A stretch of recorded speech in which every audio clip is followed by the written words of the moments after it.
Hey everybody, welcome back to Garuda, where today I'll be working on creating the jungle around the roller coaster. Not so much the scenery around the roller coaster itself or new rides or pathworks, but really setting this coaster inside the environment of the Thai jungle that it's gonna sit in one day, with all of these large rolling rocky hills with jungles, a waterfall, which was a pretty often requested thing that I decided to finally get my lazy ass to do, and a small downstream, a small little beach thing around the meandering river.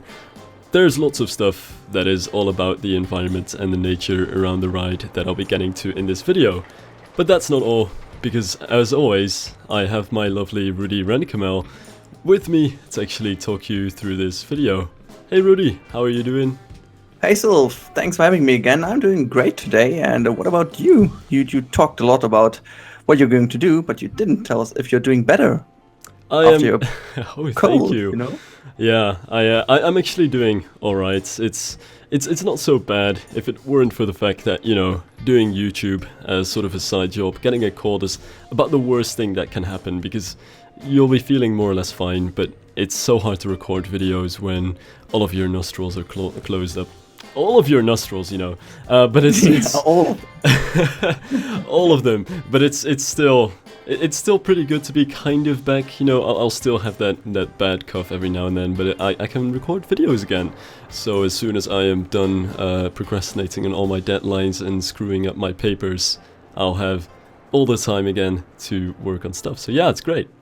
Okay, I can't wait for this, because then you're going into with crazy projects again, I guess. But if you do still have a little bit of a cold, I have a pretty decent tip for you, because we in Germany, we do say, and it's actually working, take a warm beer before going to bed. That's actually helping. It's no joke, really, it's no joke. Are you serious? I would kind of very gladly take that tip if it weren't for the fact that beer just doesn't taste good when it's not ice cold. Like, what are you Germans talking about? Yeah, that's true. But actually it works. Yeah, it's pretty nice, because you really, it's easy to go to sleep then. And for some reason, I don't know actually the scientific explanation for it, but it works. And it makes you feel better the next morning, which is actually not always the case by drinking beer in the evening. Yeah.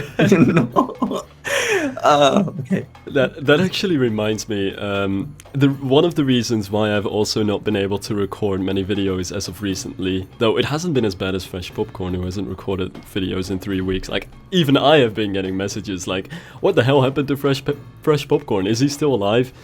He is, and he actually recorded a video yesterday. Anyway, my recent sort of inactivity was kind of because I had a cold, but also because I was sent to Brussels. I don't know if I told you about this yet. Yeah, you sent me even the picture. Yeah, I did. Yeah. Oops. Yeah, I was forced to go to Brussels with a program of university, which was really awesome, and it was nice. We went to the European Parliament and Commission and stuff, and met boring and politicians, things like that, you know. But it was very interesting, because the most fun day that we did, of course, was when we were allowed to have free time and actually explore the city. And I've never been in Brussels before, but we went to this cafe, which was called Delirium, and it was it's especially famous for apparently having the best beer in the world. I later checked this on the internet, and turned out that they got that like signature of the best beer in the world in 1998, so I'm not sure how much that still holds up. But yeah, that was my adventure last week, and my excuse for not being able to record so many videos, being sick while also drinking beer in Belgium. Well, I mean, like, it's kind of one reason which is really bad, but the other reason is pretty good, you know? Mm-hmm. So somewhere in the middle we can say you didn't record videos for reasons, so it's fine. I'm really happy and looking forward to the next part of your videos. I have to say that also Volvara is so nice. I've watched the video on the weekend, and I was so happy that you finally uploaded it, because I was in university and I could watch actually a video in the evening. So I'm happy to see more stuff of you upcoming in the next few weeks, I guess. So yeah, I guess so. But though I have kind of the next problem ahead of me, it's not being sick, but I will be in Berlin for university about 1.5 weeks in 1 week time. So for me, this is actually also a reason not to make too many videos. But that sounds like a pretty good reason to stack up on videos, even though I know that you have quite a stack of videos of that amazing Space Mountain series. Oh Which yes, I have. Yeah. I know that picture blew up on Reddit. I'm not sure if everybody knows what I'm talking about. I'll link the Reddit thread, I guess, since that's sort of what became the most famous and most accessible on the internet. It wasn't your Reddit thread, so I guess somebody else got all of the karma for it today. But it's an amazing picture of Space Mountain, and I just love that project for the fact that there have been so many recreations in Planet Coaster so far. But none of those recreations made a picture that had me scrolling my Facebook timeline and going over it a second time going, wait, is that a real picture or is that a Planet Coaster screenshot? I literally couldn't tell for a few seconds. It is really awesome and it is so realistic. And you've got quite a few videos of that stacked up, don't you? Yeah, I have, and I have to tell. I also told you, but it's like I'd planned this for 1 week project, which is, I mean, it's apparently that what I always did with my videos. Like, yeah, it might be doable in 1 week, which actually turns out to be done in 1 or 2 months. But so I have like, I don't know. It depends on how fast I will do the videos, but I think I will sped up them at least to 10 times. And so I've got materials for like 10 episodes already. No, it's not true. 12 already. And I think a few more will follow. I will cut out a lot of stuff, but the plans actually at the moment are to make this work for 2 weeks, like really 7 episodes or maybe 10 episodes, and every second day an episode. And at the end of those 2 weeks, we will have the final video. So it gets me a little bit of time to get it finally done, because I'm really much done with the complete entire station and dome and stuff like this. I'm still working on like the queue area and a little bit of the layouting of the surrounding and the environment, but the big job is done. So I think 2 more weeks will leave me the space to finally get everything done. And so yeah, back to the point, I have a lot of videos in common, but on the back end, or how is it called? I don't know, but you know what I mean. Yeah. And yeah, so I don't want to push out just Space Mountain, just to get a little bit of a variety, you know, okay. Yeah, that's it. So hopefully that will work when I'm in Berlin. And that was originally a 1 week project. Yes. That's great. That actually reminds me of this funny law that I found just a few days ago, which I never heard about before. It's called Hofstadter's law. Did you ever hear about it? Yes, I did. It's like Hofstadter's law. It always takes longer than you expect, even when you take into account Hofstadter's law. It's amazing. Yeah. I mean, it would have been possible in 1 week if I wouldn't need to sleep and wouldn't need to go to work and wouldn't need to eat. Oof, that's a very heavy list of things. Yeah, no, actually, you're right. Yeah, it's basically we had this on the weekend, this kind of Hofstadter's law, because we had things with organizations and leadership and stuff like this, and this is a really important thing to know when doing this. But anyway, that's a completely different topic. We came here from Foliage, right? Oh yeah, I have barely talked about the Foliage at all. Yeah, if I'm somewhat correct, because it's very hard to follow right now, because I actually forgot to play the time-lapse while I'm doing my stuff. So let me actually very quickly check. Yeah, I have built the waterfall already, which is quite interesting because it's a waterfall made out of just water particle effects and nothing else. So it's quite a lag fest. So I'm sorry about that once you get the park. But there's no way to get around that. Like, if you want to have a waterfall and a small stream as well, you just have to play with the water particle effects, which do look really beautiful for waterfalls, but it doesn't work so well on the game's behalf, I guess.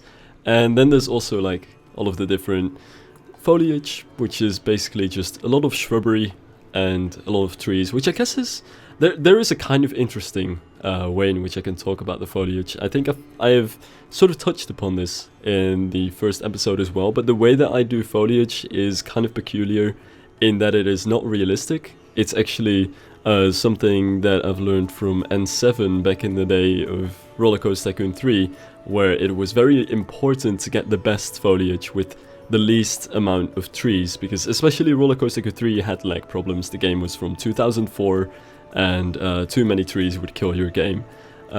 So the way that I'm doing this foliage isn't exactly realistic. I'm just creating these tree lines of very, very densely packed together. What are these trees called again?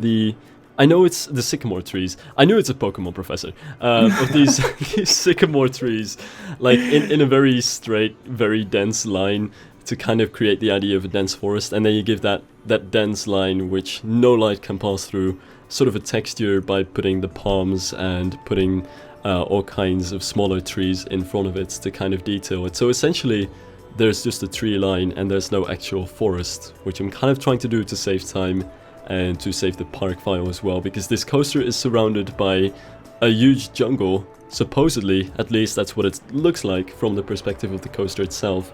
But from an aerial perspective then, you can actually see that enormous, huge, densely packed jungle with all sorts of trees is in fact just a very two-dimensional kind of tree line, which is kind of interesting. I don't know, like, how that really differs from your way of approaching foliage though.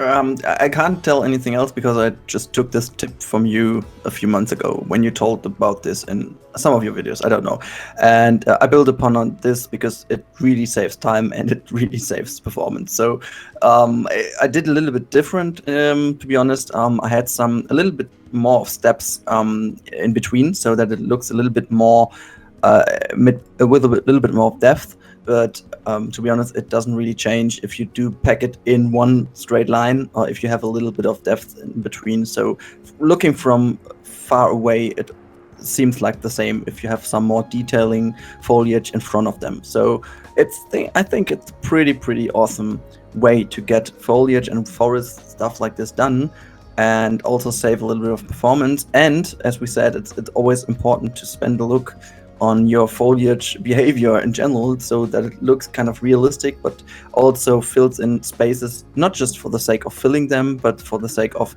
just creating an overall good feeling of the area, so that everything works pretty well together. And therefore you would need something in the background to kind of support this foliage and jungle-ish looking area. So I think it's a really great way to do it. Oh yeah, I think your last point actually was a super good point about not having to fill in everything, because there are definitely quite some open spaces in the jungle. I think the only thing to keep in mind to keep your forest like very natural and not so man-made and rigid in Planet Coaster is what I usually do is while I'm placing the foliage, I just spam the Z key and shift as well and just move the mouse up and down in this crazy manner to make sure that every tree has a slightly different rotation and slightly different height as well, because that's one of the difficult things about the trees in Planet Coaster. Like, one tree is always the same, and the way it works in many games is you've got random tree heights or even models or rotations, which is not the case in Planet Coaster. It is the case in Roller Coaster Tycoon 3. And I guess I understand why they did it, because I don't know how much you've ever zoomed into a tree, but it's crazy the amount of detail that it has with the animation. They've got all the bones in the trees, they move with the wind, and you can actually see all of these trees vibrate in the wind every now and then. And it's really beautiful, it's very well animated, and I can totally understand why they don't have different models for the trees, just because of how good each individual tree model is and how it is animated. But on the other hand, it does mean that you should always put some work into making each individual tree that you place not exactly like the trees that are next to it. So kind of sink them into the ground or raise a tree up a little bit, rotate every tree that you place, just to kind of get a bit more of a natural look to it. I think that's very important. Yeah, and same goes with rocks and stones, I guess, in the game. So they all have a really nice individual texture, and also shape to them. But as soon as you put down 3 of them in a row, it kind of looks kind of really strange. So you have to move them all the way around, and also not just with the dead key, but also sometimes with the 3D gizmo to get in some slightly different angles of those rocks and also of those trees. And this is, I absolutely see your point why it should be just a single tree and not the variation in each click and point or point and click action. and I do also love the animation of the wind going through. I do remember you did this with a video of I guess it was for the charity event where you did the German restaurant, and then you had a kind of a time lapse cinematic going on where all the trees waved in and pretty much sped up. I don't know, 12 times or so, and it looked so super amazing, like this huge wave going through the actual trees, and you know it is like really much slower in game, but it gave such a nice wave to it, and you can really tell that this animation is so well done, because even sped up it looked great. Yeah, exactly. You mean like Yeah. when you have a group of trees, there will actually be a gust of wind that passes through it and Yes. like shudders every single. Yeah, it's beautiful. Like it's not just the individual animations, but actually the effort put into making it look like there's actually a gust of wind passing by. That's crazy. It's Yeah. beautiful. It's beautiful. I guess the same also counts to flowers. One of my biggest pet peeves in Planet Coaster has always been flowers that are put together in a straight line and every flower isn't rotated or hasn't got any different height whatsoever, and it just ends up looking a little bit awkward. Doesn't have to look bad. It's just a minor pet peeve of mine, and I think one of the easiest ways to like make everything look a bit more natural, not just the trees and rocks, but even your flower beds and even your bushes and everything alongside your paths, just rotate that stuff and lower it and raise it a little bit. It might cost a few seconds for every few that you're placing, but I think in the end that bit of detail really goes a long way. Just like the gusts that are going through the trees in game are going a long way in making everything look so pretty to look at. Yeah, absolutely. I do agree. But I think as well, if you do start to use it more often, you kind of get used to it so easily. While you were talking about this, I was kind of trying to figure out if I do the same, and I actually do. I'm pretty sure I do, but it's somehow already kind of I'm so used to it that it's kind of the action pressing those buttons like is really the way I work in general in the game. So I don't think about doing it, I just do it. So I think it's pretty much because you get used to it and all the hotkeys and stuff like this. But though I have to say, there are so many hotkeys in the game I didn't actually know about, which I just learned recently, and it makes some things super handy, to be honest, to use them, and you even get some new things to know if you just use more the hotkeys and just spamming around with all these little tweaky options you have in the game, which is crazy. I just find out that you could also like rise up the size of the pathway and also the length of the pathway, and so you can really create natural looking paths or pathways by just pressing those keys continuously, and then just see what you come up with, and it's kind of a random placed down pathway, which does look great. So you kind of can give yourself a kind of like a little limitation in the way that you place down a pathway, just completely random up to the point you press those buttons, which is just kind of something I stumbled across recently. Oh, that's pretty interesting actually. I was just about to go and ask what kind of shortcuts you were talking about with new shortcuts, but I guess you already answered that question for yourself. That's actually a pretty good tip. Thank you. Yeah, well, you're welcome. They are not new in general. They're new to me, just to make this sure. So before people go crazy and look for new shortcuts, which haven't been in game before, I'm sure they are. But yeah, I just learned about them recently. Yeah. I'm sure there are some people who are watching who haven't heard of many of these shortcuts before. I think there's also a cheat sheet out there, and of like what all the different shortcuts are. And I definitely would say it is a blessing to go out and learn them, even if they seem super intimidating at first, because, you know, looking at a cheat sheet is always like, it's very intimidating. But over a longer period of time, which isn't even that long, it can definitely save you a lot of time just to get used to the shortcuts and speed up your workflow so much, which makes the game much more of a breeze to play through. It definitely does. The only problem is skipping or jumping into another game.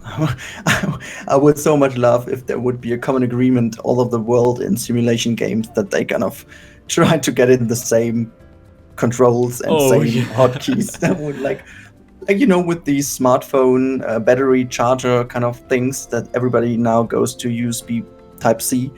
which is making things super easy, would be also great to have this with computer games. Obviously, I know it's not possible, but that's always like you're playing Planet Coaster for a few weeks and then going back to City Skylines, for example, and oh fuck, which key? Oh no, I did just do this, and what did I just do now? And yeah, and as soon as you're used to it, you're going back to Planet Coaster, and yeah, you need a few days again to get back to it. But anyway, that's it, how it works, I guess.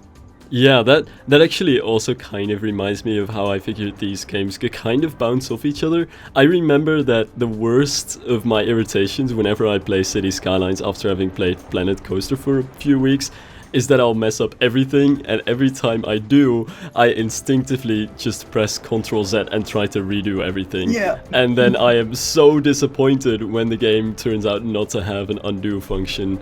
Like, seriously, it's a thing that City Skylines should have. Likewise, I think there are definitely things that I feel when I'm playing Planet Coaster after playing City Skylines for a few weeks that I'm missing out as well. And in those ways, I guess there are definitely some interesting sort of constructive criticisms to be had against both games. So I'm not sure if City Skylines even can have an undo button with being Unity, but I'm not enough of an expert on that. But it's kind of interesting. Well, I don't know. Yeah, it is. It definitely is. I think it's just if game developers would kind of have the time to play like every different game now and then of their genre, it would be, I think, pretty good for them to see what different things. I'm pretty sure they do, but at least I think it's a little bit easier for us because we are so much into the game, just playing, not having the eyes of a programmer who is just searching for the best solution and then going back. We do have it a little bit easier, I guess. But though this is then again the idea why they do let the communities take part in the development, because we do see kind of those things because not having the pressure of doing it in programming later on. And so I think that's the big deal why people can profit from also the opinions and the kind of ideas that came from the community. It's not just about playing one game, it's also experience in a genre, which we just get because of playing it so damn intense and in detail and without having any pressure upon us. I guess that's maybe a good point. Yeah, true. Though I did feel quite a bit of pressure when I was doing this foliage, and in the end I was a little bit disappointed that, like, I recorded, I think I've spent in-game about 4 hours, but my recording only turned out to be 3 hours and a little bit of this game of just foliage, and I am super happy for the podcasts and music that got me through the process, but in the end, it does kind of feel like a bit of a lackluster episode, if I'm going to be completely honest with myself. As much as I loved the outcome, this was a bit of a necessary sort of in-between episode, bit of a filler, just doing the foliage and nothing else particularly. I'm not trying to bring down myself because I know I've been doing that quite a lot. I'm really happy with how this turned out, but sometimes I guess there can actually be some of those more boring sort of in-between things that you have to do. Like this is just a lot of foliage that I had to do and a lot of detailing that I had to do to bring in the surroundings of the roller coaster without actually directly touching the roller coaster in the end. Even if, and I guess this is actually a nice note to end the video on, which I just thought of. One of the things that I always try to remind myself of, and this sounds very overreaching because we're talking about a video game over here, but then again, video games are of course just made to be fun. One of the things that I always remind myself of whenever I'm not happy with the thing that I've built in Planet Coaster, or whenever I feel like I've just done some filler thing and haven't really contributed to anything, is that with everything you do of course learn, and you do of course learn something, and you do get better at the tools, and you do actually pick up some tips that you can take with you on the next thing. Like, there's no such thing as wasting time completely. You're always doing something that'll make your next things better, and even if you failed something, it might be obvious, but the next thing is going to be that much better. So I'm actually very happy with how this episode turned out. I actually learned quite a bit about making foliage work in the game, like some of the intricacies of placing stuff together to make it look realistic and interesting, and I hope you as a viewer have kind of picked up on that as well. And I guess on that note, I want to end this very foliage-minded episode, and thank you guys for watching, and of course thank you, Rudy, for Yeah. coming with me for the episode. And thank you for having me again and providing your viewers and my viewers, and I don't know who's watching, but with, again, such a long commentary about foliage as well. Yeah, how did we talk about trees for 20 plus minutes? It's I don't know, but we got it. It's we're fine. geeks. We're total geeks. Everything is lost anyway. Yeah, that's been it for today. Thank you guys for watching, and we'll be back on Rudy's channel next time. So stay tuned for that, and we'll see you next time. Bye bye, guys.